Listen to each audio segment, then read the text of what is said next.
Wel, prynhawn da a croeso. Welcome and good afternoon to the meeting of the Cabinet Policy and Resources Scrutiny Subcommittee on the 29th of August 2023. Can I just go through a few steps, please? Those allowing people to turn off their phones, please, if they're in the chamber. And when you want to ask a question, those at home, if you can raise your electronic hand, and those in the chamber, please raise your hands. Thank you. For the purpose of the declarations, I would like to confirm that we will be scrutinising item 5 of the Cabinet papers today. Can I ask agenda item 2, declarations of interest? Are there any declarations of interest, please? I see no declaration of interest, Chair. Thank you, Tom. On to agenda item 3, pre-decision scrutiny. We'll now move to the Cabinet Board agenda. On the Cabinet Board agenda, item 5, there's miscellaneous grant fund application. This is from the Showman's Guild of South Wales and Northern Ireland, listed as pages 3 to 8. Officers, would you like to add anything additional to the report? Craig? Thank you, Chair. So I'm presenting this report on behalf of our Chief Finance Officer, Hugh Jones, who can't be with us today. The information is very much as set out ultimately in the report for members. The Council operates a miscellaneous grant scheme, which is designed to be a general catch-all for where specific grants ultimately aren't capable of being applied for. And there's a short overview in respect of the report as to the different categories where funding could ultimately be granted. The application before members today is from the Showman's Guild of Great Britain, which have indicated that for the reasons set out in the report, they couldn't meet the cost of the $31,000 for the rental arrangements that are entered into for the occupation of the site in Neath for the Neath Fair in September, and they've applied for this miscellaneous grant of $11,000. It's proposed from the Chief Finance Officer that members can consider granting the application on the basis that it falls within the miscellaneous grant pot. However, he's asked me to make you aware that there is an ongoing review that is taking place throughout the Council at the moment in respect of events ultimately within the community and what the Council ultimately would be able to offer support with. And this review is ultimately being led by our Head of Leisure, Culture and Tourism and Head of Property and Regeneration. That work will be continuing during the course of the year, and then obviously it could have a knock-on effect to the miscellaneous grant scheme, so that will be considered at a future point if it becomes relevant then for members. But this review is happening in the background and officers are working on that at present, and it will be brought back to members in due course. So I'd be happy to answer any questions that members may have, Chair, and there are a couple of officers from Property and Regeneration as well who may be able to chip in with any information that I can't provide. That's lovely. Thank you, Craig. It's good to hear that there is actually a review going on, which I wasn't aware of, actually. Okay. We're now moving on to members' questions of the officer. I have a few in my book already. On to Councillor Helen Kerry-Clark, please. Thank you, Chair. I've got a number of questions, actually. If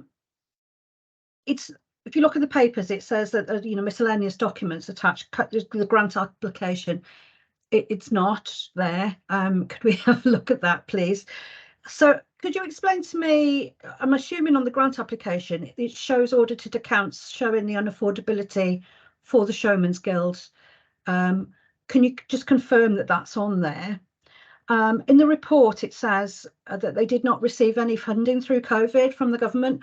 Can you explain why that is? Because pretty much every other business did. And in a kind of related but unrelated matter, has any work been done on what impact holding the fair has on the local businesses in the Neath area, whether it increases the amount of income that they make or whether it decreases it, whether it's a benefit to the businesses that are here 52 weeks of the year? Thank you, Helen, for those questions. I'll leave Craig have a little think a second on that, because I've just noticed, my apologies to David Phillips. I didn't notice you in there. Sorry, David. If you'd like to come in now with any comments, please. Yeah, it's only from the property department's point of view, reading the report. And there's a couple of little bits, only minor things, just to clarify. Under the section with headed details of application, if I can explain, this is in relation to the fun fair only and not the street fair. The council runs the street fair itself, which I'm sure the vast majority of you will know. the legal agreement that is put in place every year with the funfair for the Millen Road car park relates to the funfair that takes place in September and the following Easter. So when they're talking about the £31,000, it does cover both events, not just the September one. And I think that's all I really wanted to clarify at this time. Just only minor points, but I just wanted to make sure it was they were covered and clarified. Thank you, David. Thank you for that. I'll hand over to Craig now to answer some of those questions, please, from Helen. Thank you, Councillor Kerry-Clark. So if I take the first question with regards to the accounts element, I've confirmed with the finance officers that there isn't actually any due diligence which is carried out in respect of the accounts in this regard. So what happens is individuals would make an application for grant funding. They're not dependent on demonstrating that they could financially hold it with or without the support ultimately provided from the local authority. But once an application for funding is received, it's considered by the Chief Finance Officer against the miscellaneous grant factors which are included in the report, and that's then the basis for determining if there are funds available, whether we can support it or not. So there is no sort of financial due diligence which is carried out to see, first of all, is are they in desperate need of it, or could they carry on this event without it? It's purely by the basis of the application that comes forward in that regard. The actual letter that was received, obviously it hasn't been included in the report, but I can ask the Chief Finance Officer if he can circulate that to members going forward. With regards to the COVID pandemic, it was obviously the criteria that was set by the UK government and Welsh governments at the time. There were no applications ultimately that came through ourselves. It would be something that those organisations have to take up directly. So the specific reasons as to why they were not covered by it, it's difficult for me to answer it at this stage. With regards to the impact on the Neath Town Centre, I'll hand over to Mr David Phillips in that regard. Obviously, he'll have more operative knowledge than myself, so fingers crossed he can answer that question for you. Thank you, Craig. Over to you, David. Thank you. I'm not sure I've got a significant answer in the sense that, as I said, it's just purely relating to the funfair that takes place. I am not aware, Councillor Clark, of any specific analysis has been done, although I'll go away and check with my colleagues as to the impact of the funfair being there as opposed not being there. Being honest on it. Thank you, David. Helen, would you like to come back? I may come back in a bit if that's all right, Chair. I might need to think a bit. No problem. Thank you very much. My next person I've got up is Councillor Rob Jones, please. Yeah, thank you, Chair. As I said at pre-brief, I've got quite a few areas of concern in relation to this, and whether this is the right policy that we should be looking at. Page 3 of the document, with the existing policy statement that's included, clearly indicates that the committee will only approve applications for financial assistance from voluntary or charitable organisations which are manifestly committed to voluntary endeavours of a local nature. I know that goes on and there are other subsections shared about local natures, but Councillor Clark raises a good point in relation to the benefits that take place in relation to the Neath area in relation to the funfair. And it is the funfair only, I accept that, it's not the street funfair. But £31,000 is, first question, is that the lost revenue, the 11,000, or would that be the lost revenue of the use of the Midland Road car park to hold the funfair? And we are subsidising that £11,000, because if you look at the Showman's Guild for Great Britain, both their official website and Wikipedia, which can sometimes not be as truthful, the principle of the Showman's Guild from their own website says is to protect the interests of members, travelling showmen who gain their livelihood by attending fun fairs. In essence, their website clearly indicates that everyone in the Showman's Guild, over 4,000 people, have an equal part to play and are individual businesses, and that's from their own website. Wikipedia goes slightly further, and Wikipedia actually says in 1917 the Showman's Guild of Great Britain became known and was recognised as a trade association for the travelling funfair business. Now, neither of those descriptions from their own organisations falls into the category of voluntary or charitable organisations. If I then go back to the report on page 5, where it's got basis of the application, second paragraph in that subheading says, unfortunately, recently austerity measures and the impact of COVID pandemic has played enormous strains on the showman's community. No one disputes that. And many showmen are struggling to make ends meet and face decreased revenue. And then coupling with the declining footfall, rising living costs and austerity measures, these challenges have had a profound effect on the showman to make a sustainable living. Well, dare I say it, we could apply that to any business that's in Neath itself. And many of our businesses in our town centres have actually closed as a result of those reasons. They are businesses in their own right. If we go further with the grant on page 6 of the 11k one-off basis, with further work to be undertaken regarding events in general across the county borough, where we have been asked to make a financial commitment. I've got to ask, is this therefore miscellaneous grants fund policy fit for purpose? Because in my opinion, that it doesn't grant to a business, it grants to a voluntary or charitable organisation, and someone, even if it's an individual, that gives back to the local community. Well, the Showman's Guild, and please don't get me wrong, I support the Showman's Guild, and I think the fair is an annual event, been going for 800 years, but the Showman's Guild's been going for just over 100 years. The Showman's Guild is a business. Now, if Neath Chamber of Trade or Viva Talbot came forward and said, we're struggling, we are based permanently in the town centre, and we need money with our cost of living, our rates have gone up, our electricity has gone up, our staffing costs, minimum wage have gone up. Can we now come and apply to the miscellaneous grants fund? Because we give back to our community, we're based in the community, we're employing local people in the community. How are we going to stop that floodgate from opening if we make an application that is outside the policy that we are discussing?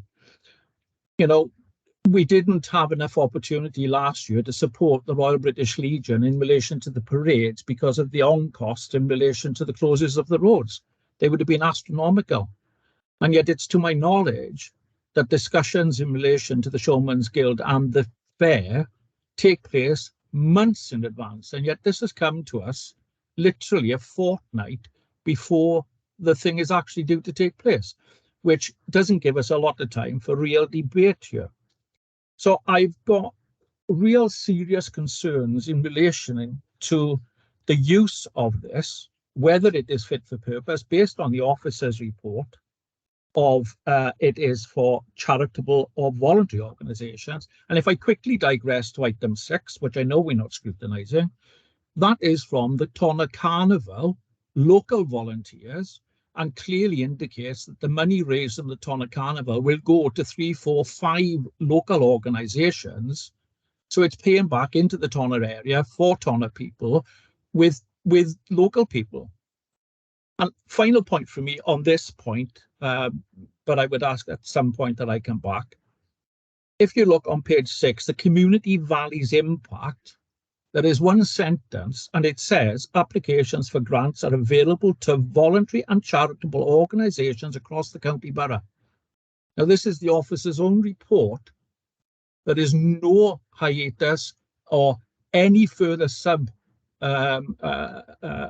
items addressed to that. The report clearly says voluntary and charitable. It clearly says for the benefit of the community, but officers have said, and the report doesn't say what benefit to the Showman's Guild have, and how is that putting back into the local community when, as business people, any profits from the sale of tickets will be given to those individuals and not ploughed back into the community. I'll leave it there for the moment, Chair, but as I said, I may want to come back later. Thank you. Thank you, Councillor Jones. Can I hand over to Craig on this one, please?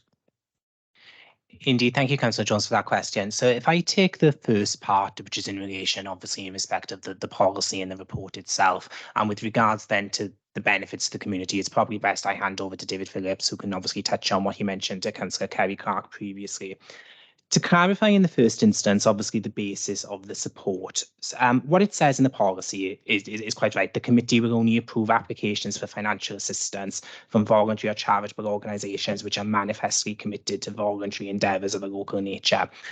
That doesn't preclude other organisations from ultimately applying. The purpose of the miscellaneous grant scheme is to be a general catch-all, obviously, to when no specific grant is capable of being utilised. Some discretion then will exist within the local authority as to whether you wish to grant a relief or whatever the case may be then to these organisations. What that section is then saying is that if you are a voluntary or charitable organisation, you are entitled to apply for this miscellaneous grant. However, the local authority will only fund if you are committed to voluntary endeavours of a local nature. So that is designed in some ways to prevent sort of national charities applying for the grants. If a local based charity wants to do something within the community which then has a local nature, there's a basis then in which they can ultimately apply for this grant, and it will fall then within that criteria. With regards to your point then in the Valley and Communities Impact Assessment, I take on board on what you're saying there. What I think is that may have been left over from a previous report, which have obviously had a number of voluntary or charitable organisations across the county borough being included. So it's just been a general catch-all. The purpose of this miscellaneous grant is organisations can apply for it, and that's why the discretion then is ultimately retained with members when the Chief Finance Officer brings these reports to you to decide whether it is something as a council you would wish ultimately to support in that regard. So I'll hand over to David to see if he can just fill in then on what the community benefits of the fair. Thank you, Craig. David, please. Your mic's not on, David. My apologies, Chair. Sorry, pressed the wrong button. If I can touch on one other point that Councillor Jones raised, in terms of the budgets, the income and expenditure associated with the street and fun fair are one budget, so it doesn't affect the car park budget per se. Any offer of a grant year will obviously have a bearing on the overall budget for the September fair, if you see what I mean, i.e. it's all one pot for the street fair and the fun fair. Okay. In terms of the benefits of the fun fair, as Councillor Jones mentioned, they've been going for 100 years.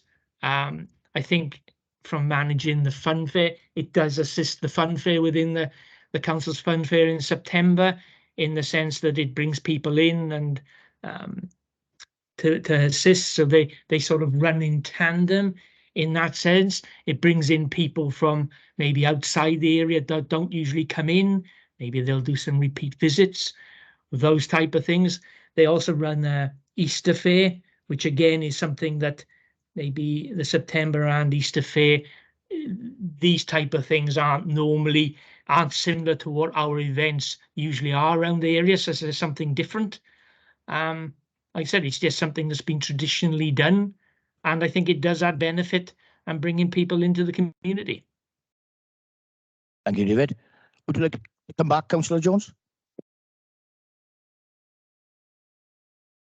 Yeah, just to pick up on a couple of points that has just been mentioned by Mr. Griffiths and Mr. Phillips. £11,000 in a struggling budget that we've currently got for the local authority could mean the existence in relation to going forward of a food bank or something of that nature. No, don't get me wrong, you know, I'm not comparing apples and oranges, but it's a lot of money to give to a business organisation. And my concern here is, Mr. Griffiths used the terminology, voluntary endeavours of a local nature. Well, if it's a voluntary endeavour, it can't be a business. By their own right, the Showman's Guild badges itself as a business. It can't be voluntary and a business. Also was said was organisations can apply. The Showman's Guild is a business representative. It clearly states that on their website. So it's not an organisation per se, like a youth organisation, church organisation, etc., etc. The report also doesn't quantify what the benefits to the town centre or Neath generally is. Mr. Phillips said it brings people in. Well, have we ever done a study? How many people has it brought in? What's the increase of the footfall in Neath? How does this affect businesses? Is it a positive attitude or is it a negative attitude because people spend on the street fair or they don't spend on the businesses? Because I know previously the businesses in the town centre say we're there 7 days a week, 365 days a year. We pay our business rates. This thing comes along once or twice a year and they complain about the level of costs that they have. So there's been no study here, or at least provided in the report, to give us an informed situation of how much footfall is increased, what benefits are come to the Neath town centre in general, how much on spend does the costs go up on local businesses. There is no proof, as far as I can see, of any local nature. Historically, it's come traditionally. Mr. Phillips used the word, it's tradition. Yeah, it's a tradition. But so was the Royal British Legion's marches up until last year, when we had to cancel those because there was not enough money to cover the cost of road closures. So if Neath Chamber of Trade come in next year and turn around and say, well, we want to apply because our cost of living gone up, my fear is we're opening up a floodgate. And the final point from me then, Chair, because I beg your indulgence and I've been given that and I'm grateful. What also annoys me is that in the report, it actually is documented that if this £11,000 is not granted, the Showman's Guild have indicated that if the grant application is not successful, then the fun fair and street fair will not go ahead this year. That is documented in the report and must have been indicated to officers in order to compile this report. And yet, our own comms department, our own council, on the 23rd of August, issued a statement which clearly indicated that the fair is going ahead. Now, there's a dichotomy there.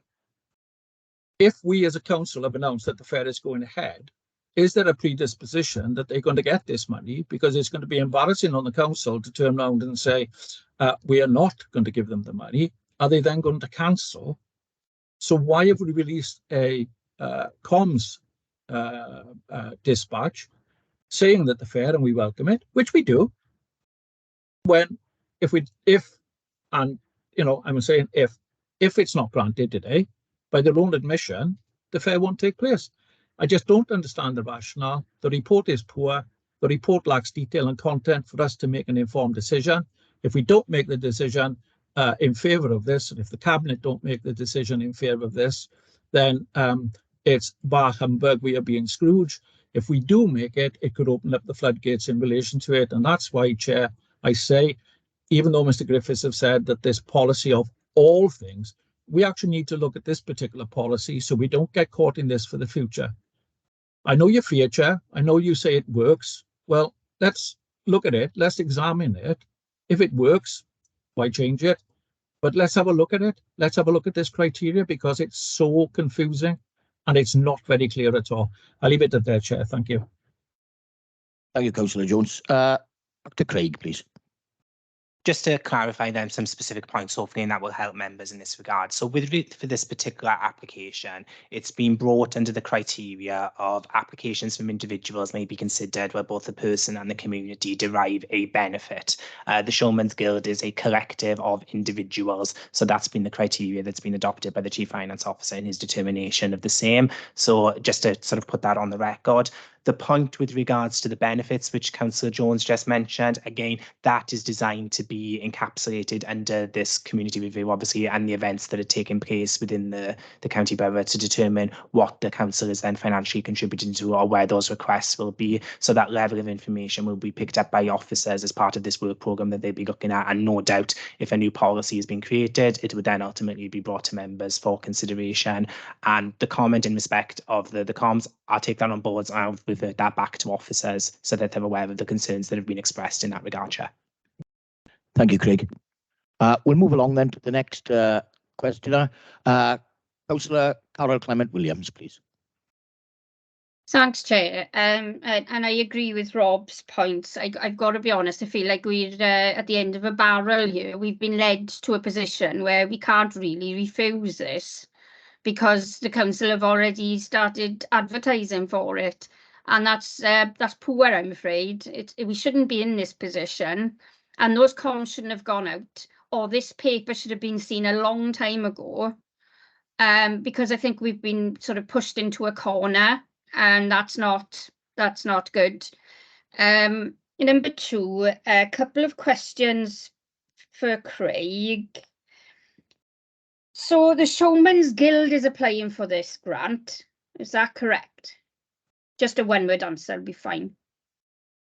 The Showman's Guild is a collection of individuals, so it's not a legal entity in its own right. It's an association that's ultimately been established to act in the interest of all of the various different traders in that regard who operate under it. So it's a yes and a no answer, I'm afraid. It's probably the best way to describe it. Yeah, I understand that. That was my understanding of it. So who's actually asking for the money?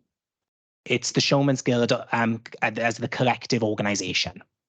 But the fun fair, who is that owned by? Is that one individual?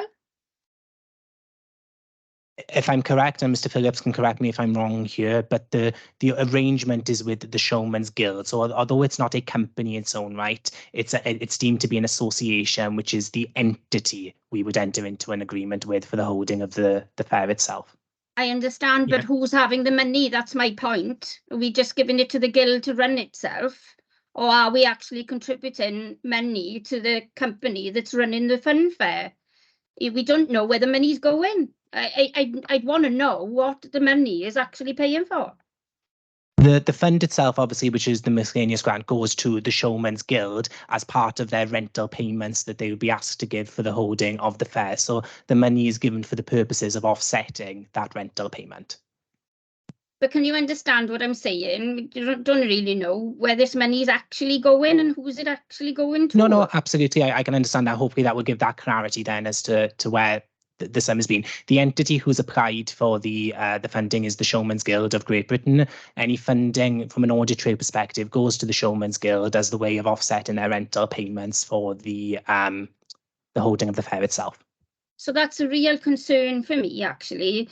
Bearing in mind your answer to questions on Councillor Clark, and this isn't personal, Craig, obviously, is that we don't even do due diligence as to what the financial the financial position of the Showman's Guild or the individual companies attached to it is. So we could be giving money to people who can really afford to pay for this. We wouldn't know, and I don't think that's a very safe policy moving forward. It also says here we've been approached again by the Showman's Guild. How many times have they approached us, and how often and how much have they been given in the past? I'd also want to see that in this report. It's not something I could answer in that particular question. I'm afraid, Councillor Clement-Williams. I don't know whether Mr. Phillips may be able to deal with any previous approaches, but it's not something I'm afraid I can get. We can find that information out, and certainly we can get that to you, though. Do you want me to come in there? Yes, please, David, if you'd like to come in. Yeah.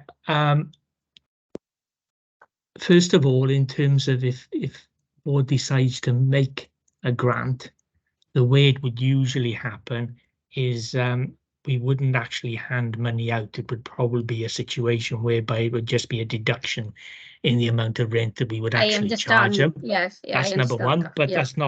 that's not answering your question, Councillor Clement, in that sense. Yeah, in terms of what I can say in terms of the license fee stroke rent, I am not aware in any of my years that they've been awarded such a grant before.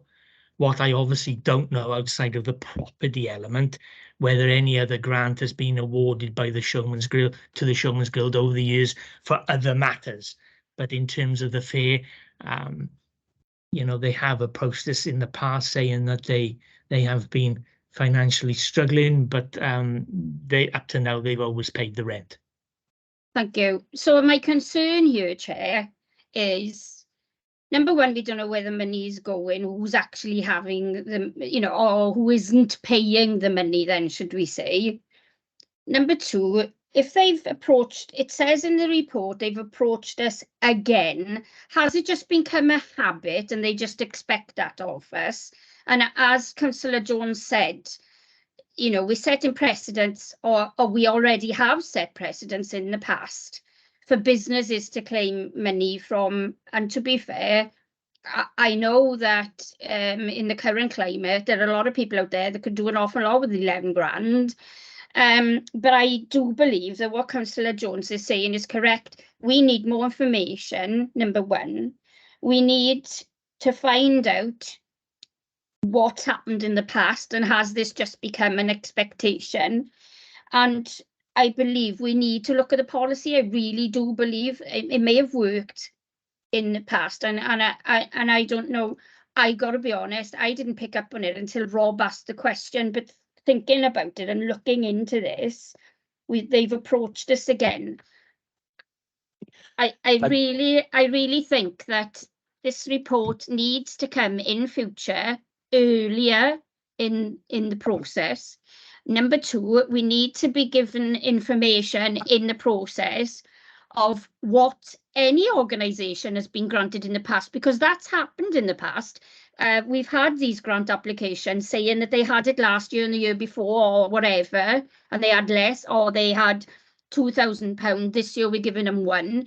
There's no history in this at all, and that needs to be added as well. Anyway, I think you understand what I'm trying to say, but yep. I think things need to change in future. Thank you, Councillor Clement Williams. We'll hand over to Craig a second then, please. If I could just come back in then, Councillor Clement Williams, just to clarify a point here. The phrase "the council has been approached again" is in reference to the actual holding of the fair itself, not the actual request for funding in that regard for it. So we will be able to confirm for you if there have been any requests for funding previously, but just to clarify that the reference in report and approached again just refers to actually holding the September fair, not in respect of any funding. But we will clarify that anyway to our members afterwards by way of an email. Thanks, and that wasn't clear to me, to be honest. But thank you, Chair, for your indulgence. Thank you. Thank you, Councillor Clement Williams. Next on my list, I have Councillor Anthony Richards, please. Yeah, diolch yn fawr, Cadeirydd. I mean, Craig's picked up a lot of the points that I was going to raise. I mean, I can understand people's concerns when the report is read in a certain way.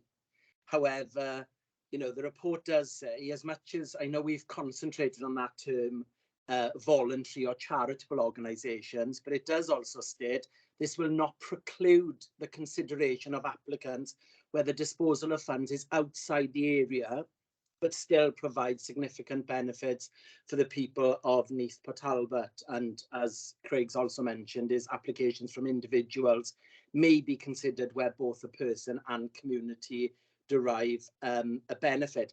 I do think, you know, there is, I know you mentioned at the very beginning that work is ongoing with regards to this. And I do think we maybe need to be a little bit more explicit in that wording. Because, you know, from my point of view, this is and I may be misunderstanding this, but this is a miscellaneous grant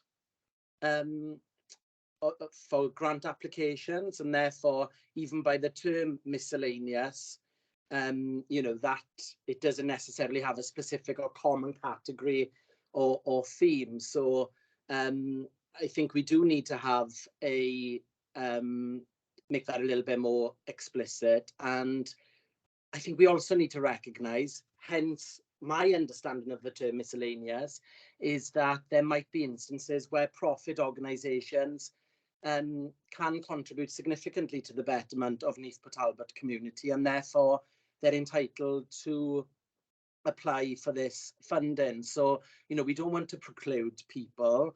I think it's important that we prioritise application. My personal thought is that we prioritise applications from voluntary or charitable organisation that are actively engaged in local voluntary initiatives. However, we understand that there could be cases where funds allocated outside of the area still sort of yield that substantial benefits from, you know, for the residents of Neath per Talbot. And, you know, my thoughts on this is that Neath Fair, you know, has been operating, I think, nearly 800 years. And, you know, it is known as Neath Fair. And as David mentioned earlier, it does attract visitors from beyond the immediate area. I know, you know, I'm from Ammerford originally, and we used to have my cousins used to come down from Norfolk, and we would always go to Neath Fair every year. So it, you know, it does attract visitors. And to me, it's an integral part of Neath's heritage. So on that basis, you know, the semantics of that wording, this is a right and proper application to come in front of us. I guess it's for us to determine whether or not we're going to approve the grant or not. So that they were just my points on this, unless I've misunderstood. Thank you, Councillor Richards. Yeah, thank you for your statements. I didn't pick out any question there on that one, but thank you a lot. Next up, we'll bring back in, I think, Councillor Helen Kerry-Clark, please. Thanks, Chair. I just wanted a sort of chance to sort of think about it and listen to other people's arguments, and I'm surprising myself that I'm agreeing with Councillor Jones on a lot of issues today. I'm really concerned about the lack of due diligence with their financial viability. Really concerned, because even a community council will look at audited accounts before making a determination whether they will give their grants. It seems that we are spending our taxpayers' money without checking whether this organisation are able to self-fund. We're just taking their word for it. And it may very well be the case that they can't afford to do it. But if they're planning on coming in 2 weeks anyway, I'm assuming they could afford to come in September, and maybe discussions need to be ongoing for the Easter funding. And I really am confused about why they haven't had any COVID payments. As individual self-employed businesses, they should have been able to apply, and I need to know from them why they didn't claim it, why they weren't entitled to it. Because if this is the basis of their argument that they can't afford it because they had to self-fund during the COVID situation, really, every organisation should do everything they can to keep themselves afloat first before coming and saying, can I have my taxpayers' money, please? I do appreciate that many people in Neath do look forward to the fair, and that it is part of our heritage and historical. But there are an awful lot of people in Neath who do a lot to avoid it as well. So when we're looking at things like, you know, it's got significant benefits to the community, I think we really need to demonstrate that there are significant benefits, that it's not just, you know, how much is it costing extra in policing? How much does it cost in, you know, extra trading standards and all this kind of thing? All these things cost taxpayers money. And when people are really struggling to pay their taxes, I think we need to be extra careful that we're not giving them away to, let's be honest, private individuals who haven't demonstrated to us that they need that money. Thank you, Councillor Kerry-Clark. I'll hand back over to Craig for a moment then, please. No, thank you, Councillor Clark, for that statement. Absolutely take on board what you say.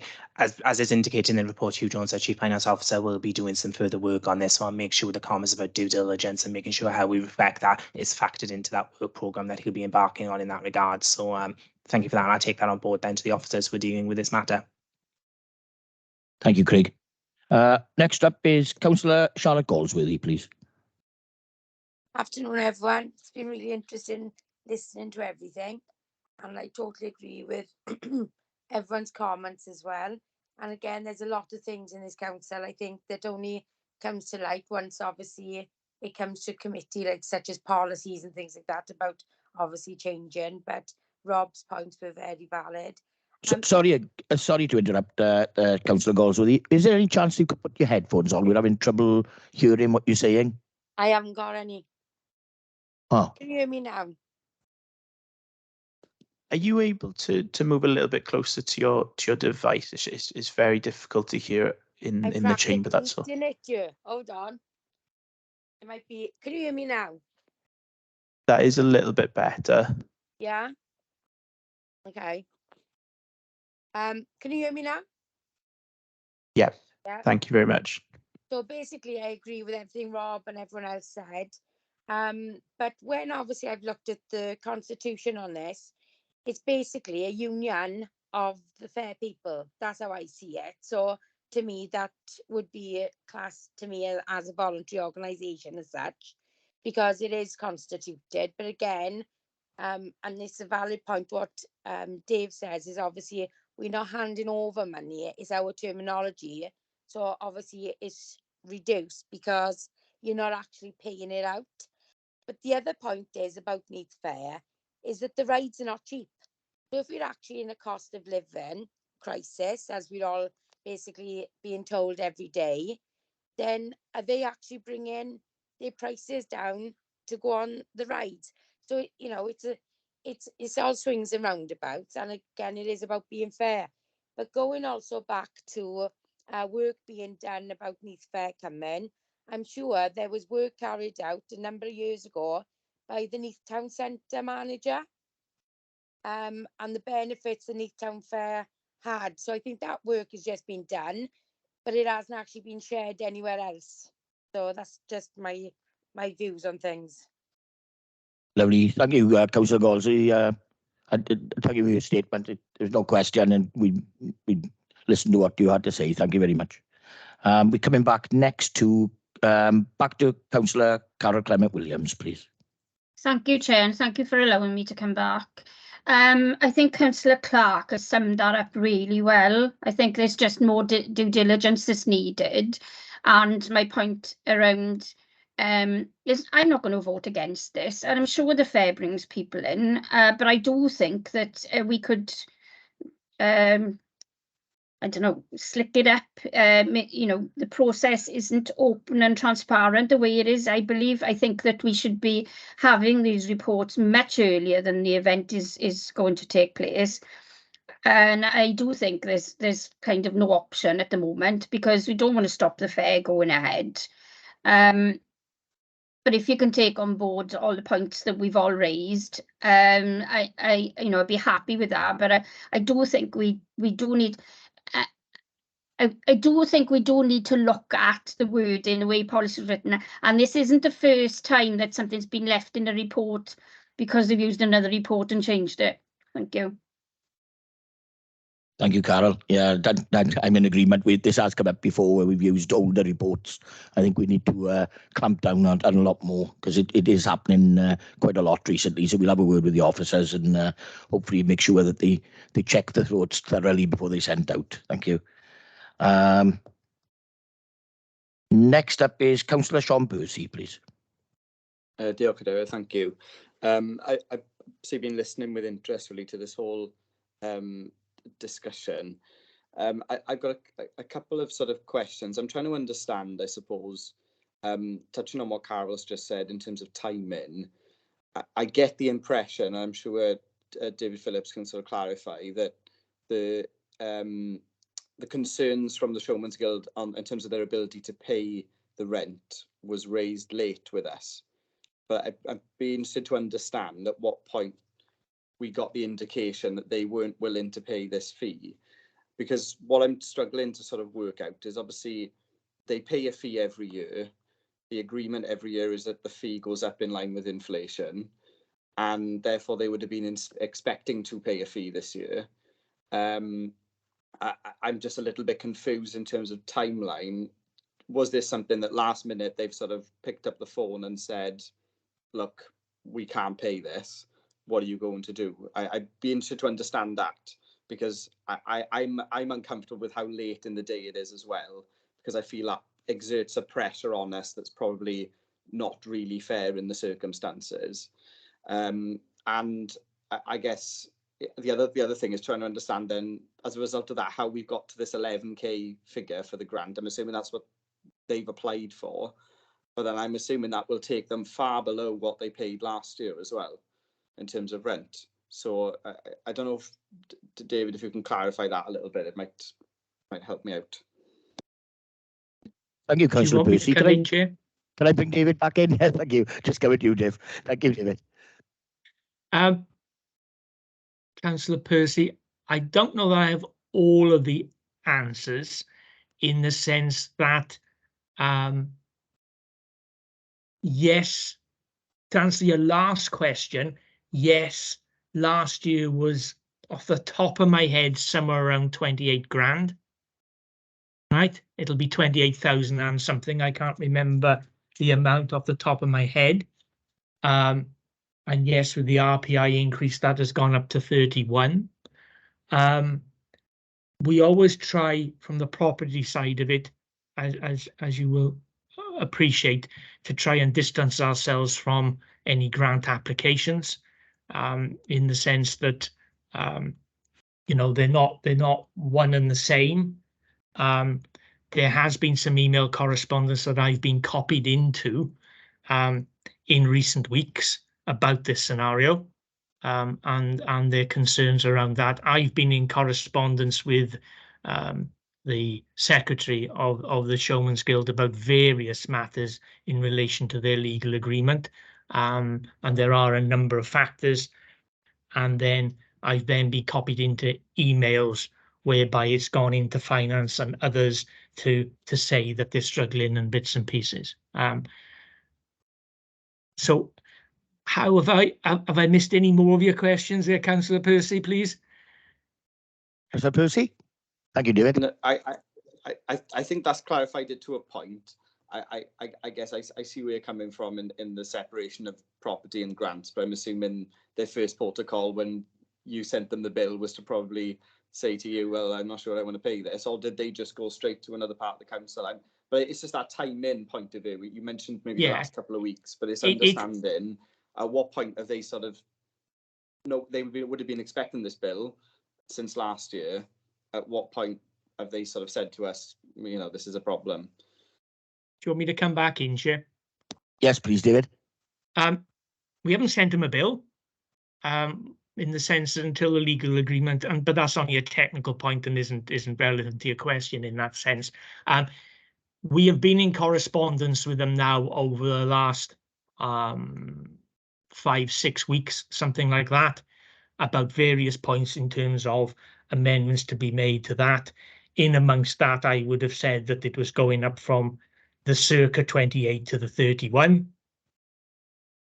And then from that, over the last few weeks, I've been copied into correspondence, which has gone to Hugh and others about that.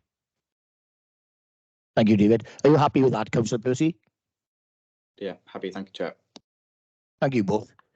We come back now to Councillor Rob Johnson, please. Yeah, thank you, Chair. In my mind, still no one has explained the comments derive a benefit. It's so open-ended, it's so ambiguous. It's to me, no one is defining that. And terminology about profitable organizations can apply. What is deemed a profitable organization? Is that a private organization? Is it a private business? And again, comment made, a substantial benefit for the residents of Neath Talbot. No one can give due diligence in relation to what a substantial benefit is being derived from the residents of Neath Talbot. These are the concerns I have with the document and with the policy.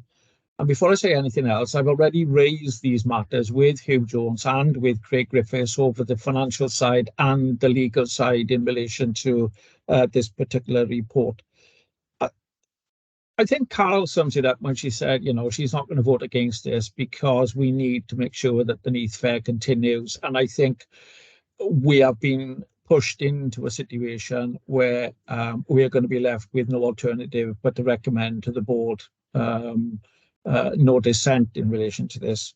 But perhaps Mr. Griffiths could clarify here. You've talked of a policy review in relation to all these types of things across the council. who is actually initiating and undertaking that policy review? What department? Is it multi-departmental across the council? Who is that going to report to? Who is the lead officer or department on that? Because we are currently reviewing fees and charges across the council. There are people on this call that have recently reviewed the fees and charges for car parking, which was a very long and protracted meeting. So on these particular points, on these particular, this policy, because it hasn't been alluded to what other policies have been looked at as well. You know, is it just grant policies? Could Mr. Griffiths inform us who is the lead, what departments are involved here, where is that going to report to, and the likelihood of a timeline in relation to that document coming to any members for discussion, please? Thank you. Thank you, Councillor Jones. Can I bring in Craig, please?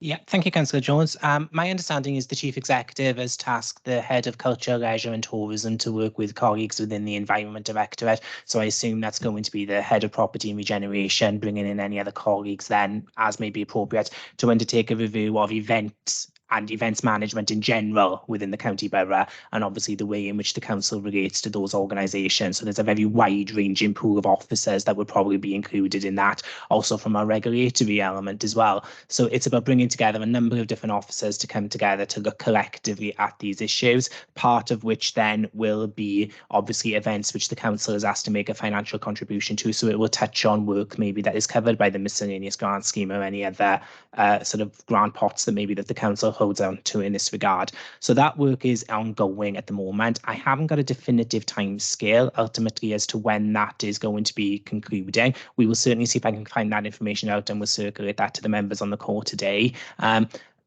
Ultimately, though, if an events management approach is being taken with a new policy, it will be an executive decision. So it will come back to either the cabinet or one of the cabinet boards in due course once that has been concluded. And obviously, scrutiny committees then will have an opportunity to look at that element in more detail as well, depending on which committee or cabinet it ends up reporting to. Thank you, Craig. Councillor Jones, would you like to come back? Yeah, I think for the purposes of the discussion that we've had today and the application of this grant, it's slightly at a tangent and is not looking about events. We are looking about grant money here. Could officers take on board the fact that the two are linked? There is nothing now going to stop any organisation coming forward to make applications in relation to any event that's taking place. We need to make sure that the two are joined up. We need to make sure that this policy is reviewed with the review of the policies in relation to these regeneration and organised activities across the county borough. And I think it's imperative, because the only option that we're going to be left with is to actually, and I come back to what I was saying, review this particular policy as a standalone item. But then it would be difficult if we don't know how that would sit in relation to the policies that the Head of Regeneration is going to look at. So I think it's imperative that we actually get some joined up thinking here and not work in silos going forward. Otherwise, we're going to be facing the same problems we've got today and discussing today going forward with any organisation coming forward to make an application in order to subsidise an event that's organised, because you've got Neath Fair organised and linked with a Head of Regen, but you've got the Head of Finance giving this grant in order for them to go to the event for Regen. I hope I'm making myself clear coming forward here. Thank you, Councillor Jones. Over to Craig, please. Not very clear indeed, Councillor Jones. Obviously, it's a one council approach. What goes on in one section could have an impact in another, so we need to make sure things are joined up ultimately as part of that process. And that's why it's important that the Chief Finance Officer and his team then input into this work programme to make sure then everything is joined up in every way possible. So hopefully that will be taken as given, and we'll work on that now over the course of this review. Thank you, Craig. I know we have other hands up, but I think, we're coming up to nearly an hour now discussing the same item. I think, we have had a fair discussion on it. I'd like to come in at the end myself. My own personal view, as far as the review goes, I don't think we need to do that at the moment because we've already got a process coming through an operation. Admittedly, we don't know what the timescale is yet, but Mr. Craig Griffiths will get back to us on when they anticipate that being done. Lots of the things on the chat was whether it has to be voluntary or charitable. Clearly, on page 3, it states it would not preclude any considerable applications for anything that benefits the people of Neath Talbot. Our view on whether it significantly benefits are going to differ from person to person. We've all got different views on that. I think it really does, but other people clearly don't think it's not. But what I do like is the fact that we do have the flexibility within the statement to actually consider items like this when they come up on a one-to-one basis. The other thing is there was a bit of confusion over the money. Clearly, from what I can hear what's being said, there's no actual money changing hands as such from the grant. It's a one-off. They have mentioned it's just one-off. And my understanding is no money will be happening. It's just it'll be reduced the rate of the rent for this year. That's really, they'll just give less money, which I understand. You know, I would have thought that the Showman's Guild would obviously share the burden amongst all their showmen equally, I would have thought. The other thing on the value, how can you put a value on something like the Neath Fair? You know, but how can you check, you know, how much money's coming in? I mean, it's very, very difficult. I think it's the fact that, you know, it's your own personal view and how you think it's valued. And people have different things on that. I think it's valued quite a lot. I was luckily enough there to open the fair last year. Unfortunately, I'm going to miss it this year. But I actually spent a lot of personal one-to-one chat with the chairman of the Showman's Guild, and I think he is actually genuine. I know they always plead poverty, but I think there is a genuine concern at the moment that the rent that we are charging is actually making it not financially viable for them. I know they're a business, but as we discussed that earlier, there's nothing in this scheme of miscellaneous, as the word suggests, for everything miscellaneous is, that nothing that precludes them from applying. The other thing is about the value of it. And on page 6, it says, within, if I can just get to it, under the integrated impact assessment, it says, this grant provides generally a positive impact in respect of the well-being of future generations Act 2015. They do actually issue tickets to children still for free rides at the fair. I think that's a positive impact in one way. I think the tradition of it, the heritage of it, that's where the value is, I think, personally. But, you know, that's my only view on it. The other thing, last thing I'm going to come up on now, and then I think we'll move along with it then, is about looking at the books. I know Councillor Kerry Clark brought up about due diligence and looking at the books. I noticed that nobody wants to make any comment on the Tonic Carnival, but we haven't looked at their books. So on every grant application, are we going to have to look at all the books of what are all the different organisations? Can you see what I'm saying? You know, they're applying for a grant. We got to take it on face value whether we think they deserve it or don't they. And that's up to us then. We can take it on a one-by-one basis. My own personal view on with this one is, yes, for this one-off, they do need help with this one. I think longer term, I think we need to review what we are charging them, because this, retail price index every year, I think, is creasing them. It's just going up and up and up for them all the time. And I think we really need to have a little look at how the fees we charge them are, in the future. But as Craig Griffiths has mentioned, all this is under review under our fees anyway. On that note, then, those are my personal views. Okay, obviously, it's nothing coming from anyone else. I think we're going to move along now, please, everyone. I think it's time now for us to make decisions. The recommendation is listed on page 7 of the Cabinet Agenda Pack and is for immediate implementation. Right, so there's no 3-day call-in on this one. I am happy to propose the recommendation. Can I have a seconder, please? Happy to second, Mr. Chair. Thank you, Councillor Jordan. Yeah. Can members please indicate if they wish to abstain? Councillor Clement Williams, can I just check whether that hand is for an abstention or if it's a legacy hand, please? Sorry, it's a legacy hand. Thank you very much. Okay, we'll try again. Those who wish to abstain from this vote, please. I have one abstention. Councillor Helen Clark.